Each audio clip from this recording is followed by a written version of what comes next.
On va continuer avec une autre série de petites fonctions qui se trouve dans la palette 20 vis perçage V5.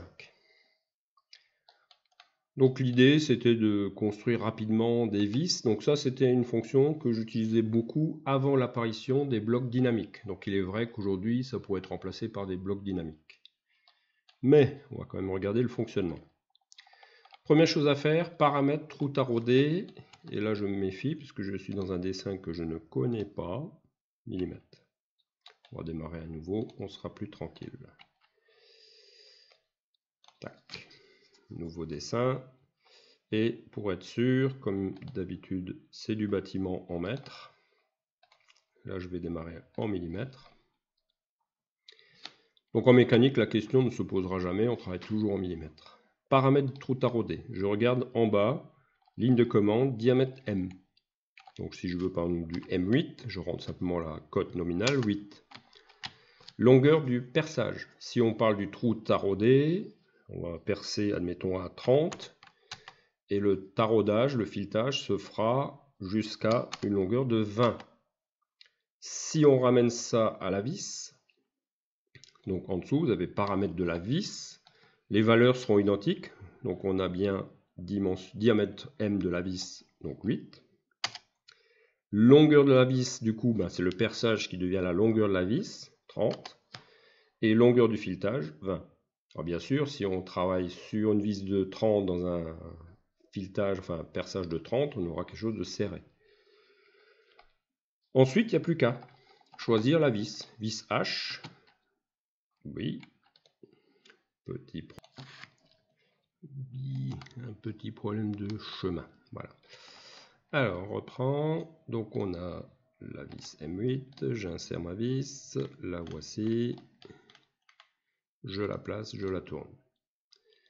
Vis CHC, je place, je tourne. Vis fraisée. Et toujours par rapport aux paramètres indiqués précédemment. Paramètre vis. Donc, si je veux une vis de 6, une vis de 20 avec un filetage de 15.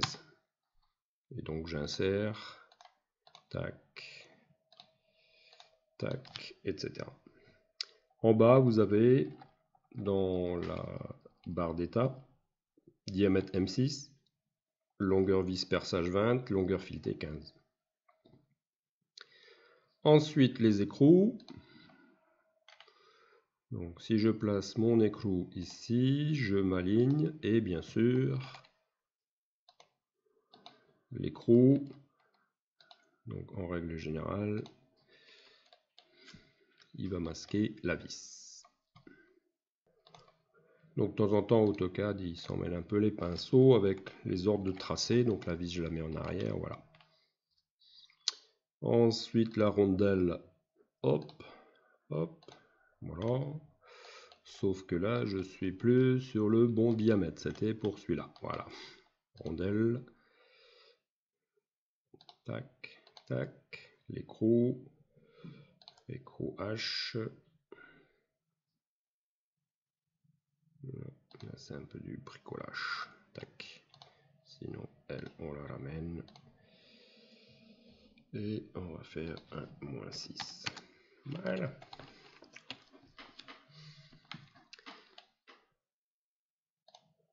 Voilà, donc c'est aussi une petite fonction qui peut être fort utile.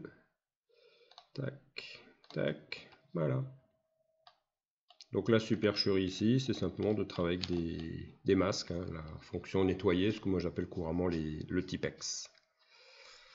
Ensuite, une fois que vous êtes là-dedans, vous avez des fonctions trou taraudé, avec des axes, trou lisse, avec un axe, trou taraudé sans l'axe, trou lisse, pareil, sans l'axe. Trou oblong, longueur du trou oblong 15. Il reprend bien sûr le diamètre du moment M6.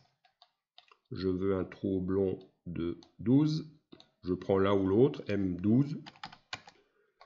Et on va chercher le trou oblong. Tac, longueur 25. Voilà. Et si je cote, oui. Tac, 12. Trou taraudé, pareil, petite fonction. Donc à dessiner, c'est toujours un peu long. Là, ça se fait presque tout seul. Le perçage lamé taraudé, diamètre du lamage, on va mettre 20, ça suffira largement. Profondeur du lamage, donc on va mettre 10. Et on définit, voilà, et ensuite on l'oriente. Donc c'est des fonctions qui sont relativement anciennes maintenant. Donc je pense qu'avec des blocs dynamiques, on peut arriver aussi à faire des choses sympathiques. Mais ça existe, ça a le mérite d'exister. Voilà. Donc vous avez quelques petites fonctions et peut-être encore les fonctions de soudure. Allez, voilà. Si je veux représenter une soudure, oups, on va faire, allez, tac, tac, tac, tac. Donc là, je suis dans un dessin basé sur le gabarit bâtiment, donc forcément, ça parle pas trop méca. Donc là, j'ai des soudures annotatives, j'ai une soudure, oups.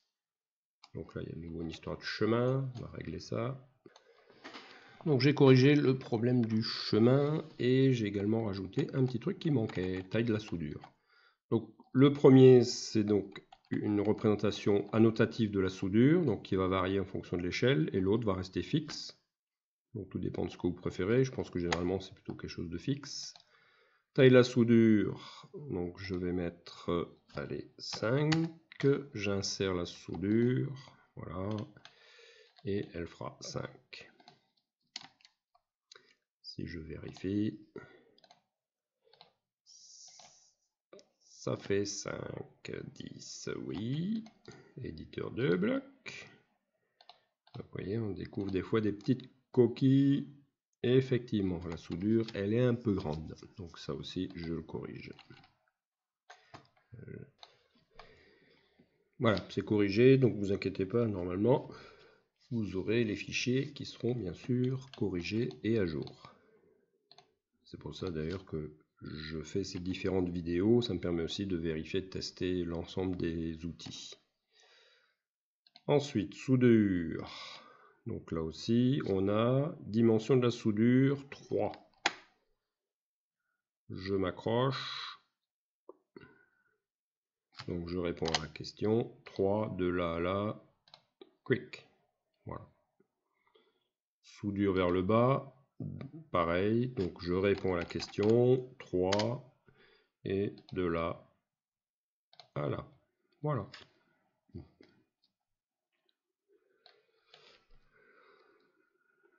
Après, si j'ai par exemple une soudure d'une pièce cylindrique, soudure, donc toujours pareil, je donne la cote, admettons 4. Voilà, c'est fait. J'annule, soudure vers le bas, 4 aussi, tac, d'un côté ou de l'autre.